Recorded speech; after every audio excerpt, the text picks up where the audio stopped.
Hi, I'm Megan Short, and this is my presentation about domestic abuse. Just a little quick backstory as to why I chose domestic abuse to be my presentation. My mom is a survivor slash victim, I guess you would say, of domestic abuse. She grew up in an abusive household with her father being the abuser. And so it's just something that hits close home to me. My mom's someone I really look up to, and she really um, chose to be positive and chose to change her life rather than to fall into a cycle. And so I've always looked up to my mom. And she works in an elementary school as a principal, but she takes domestic abuse very seriously and really has helped a lot of kids in Davis County to be safe and to make sure that they have safe environments. And I just really admire her for that. And so this is why I chose to do some more research into domestic abuse. So for a description of the population, domestic abuse is a wide variety of populations, meaning that it affects men, women, children, different ethnicities, different cultures, races. It's also just more than men abusing women, I feel like is what everyone assumes domestic abuse to be. It also can be women abusing men, or women abusing children, or men abusing children. So there can be victims of abuse in every category. Domestic abuse is defined by the United Nations as a pattern of behavior in any relationship that is used to gain or maintain power and control over, meaning that it doesn't just have to be physical abuse, it also can be emotional or verbal abuse. It can just be withholding things from family members, such as food or water, or a safe place to be. Those all categorize as domestic abuse, meaning that it takes place in the household. So for size of the population, I wasn't able to find any statistics for Davis County, which is where I live, which I found surprising because I know in Davis County there are 3 different places that women can go to as women's shelters. And so I was hoping to find more data about Davis County, but unfortunately was unable to. Also, it was hard to find data about Utah as a state. But I did find that 1 in 3 women will be a victim to domestic abuse, meaning 33% of women. That is so many women. This is a greater risk than the national average even. 1 in 4 women will be a victim to domestic abuse in the nation. So 25% of women, which is also way too many. The statistic worldwide for domestic abuse also falls as 1 in 3 women. So 33%. Another thing I found interesting is when I was trying to find research about the size of the population, all the statistics for women in abuse. There was no statistics for men in abusive relationships. It was just women. So I'm unsure of how many men are victims to domestic abuse, as I know it does take place. Utah as a state has 3.2 million people, and as a country we have about 329.5 million. So according to our census last year, 49.6% of Utah is women. So 1,587,000 women live in Utah, which means around 500,000 of those women will be victim to domestic violence in the state of Utah. That seems like so many women.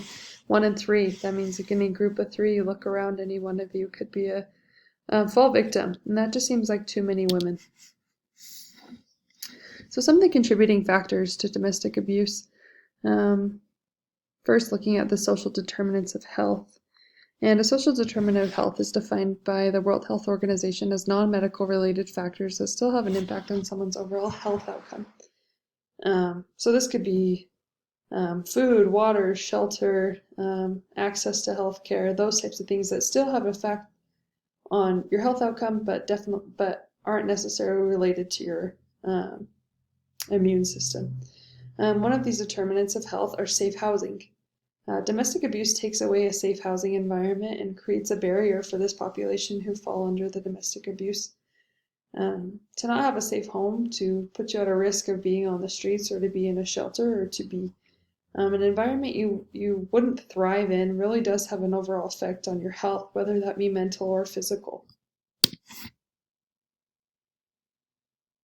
Also contributing factors is finding the root cause. To find the root cause of domestic abuse, I'm going to use the 5 whys method for my 6 sigma. The example I'm going to use is that of my grandmother. So a woman physically is abused by her husband, and then you ask the first question, why? Why does her husband hit her? He drinks too much alcohol. So then you ask, why does he drink too much alcohol? And then it circles back to the root cause here. He has undiagnosed trauma and takes it out on his wife. So the root cause of abuse in this example is a husband's own hurting, causing him to hurt others.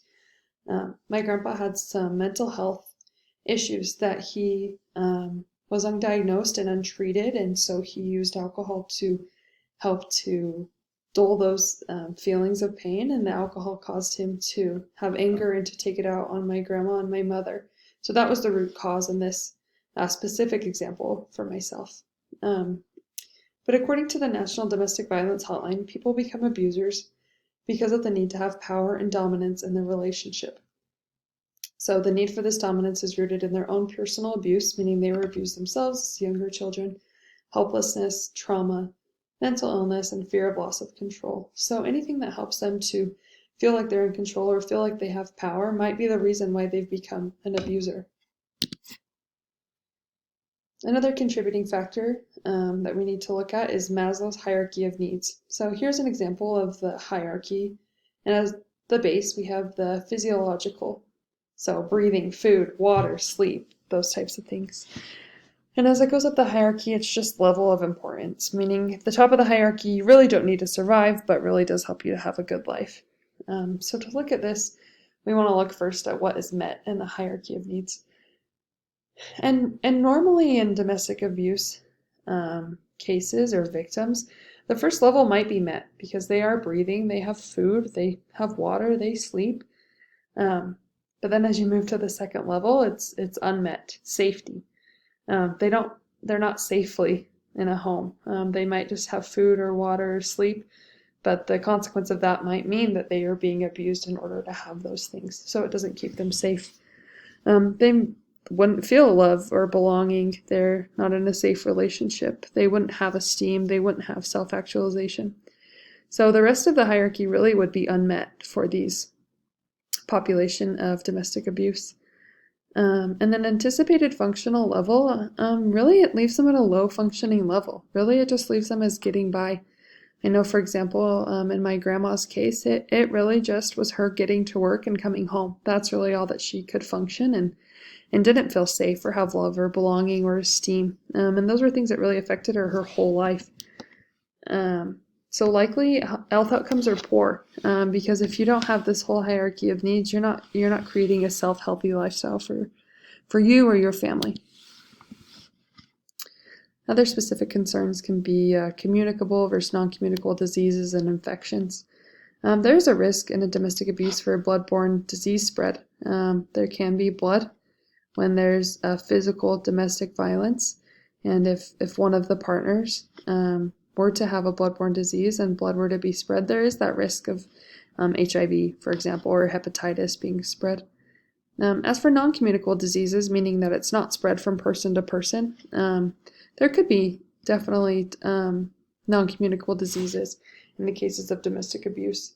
It could cause mental illness or injuries or excessive alcohol consumption by either the abuser or the victims. It does put them at risk. Other specific concerns that there might be is the concerns for self-care or self-harm. So self-care meaning that they're really, it can be overlooked by victims of domestic abuse. If your priority is to stay alive, you might not think about taking care of yourself, eating right, exercising, those types of things. You're just worrying about making sure you have a place to live and food to eat, whether it be for yourself or yourself and your kids. If victims really are felt to have no worth by their abuser, it can be hard for them to want to take care of themselves as they feel like they have no worth or no reason to care for themselves. I know that this was the case in my mom's example, that her mom did not care for herself because she didn't feel like she was worth the care. And there's also a risk for self-harm. Same thing, if you're feeling like you're not worth it or continually being attacked by physical, emotional, or verbal attacks, you don't feel esteem for yourself. Like in Maslow's hierarchy of needs, that esteem is not met for you, and so there can be a risk for self-harm. And I did find a study, and it did show that self-harm victims who were coming into the emergency department were more likely to be victims of domestic abuse, meaning that they did feel so low about themselves that they chose to take it out on themselves, maybe making themselves that they really were the bad guy, or they were the problem, that they believed themselves to be the problem, like their abuser had said. I just have some resources here for victims of domestic violence, that there is help out there. The National Domestic Violence Hotline, the Utah Department of Human Services, better known as DCFS, the National Coalition Against Domestic Violence. These do have online chats available. You can call a toll number, you can email in, you can actually drop a pin from your computer from where you are, and you can have the police come from this National Domestic Violence Hotline. It doesn't have to be a phone call. It can just be a pin drop from your computer signaling that you're in an unsafe environment. And I just think these are things that need to be in the community for people to know that there are resources and there is help for them. Here are just some of my references. And yeah, like I said, this was just a personal subject for me, and just something I wanted to do more research in, and I'm glad to learn some things, and I hope to be able to help those in domestic abuse situations, or to know how to spot them when working in the hospital, and to be there for someone who might need someone to be there for them.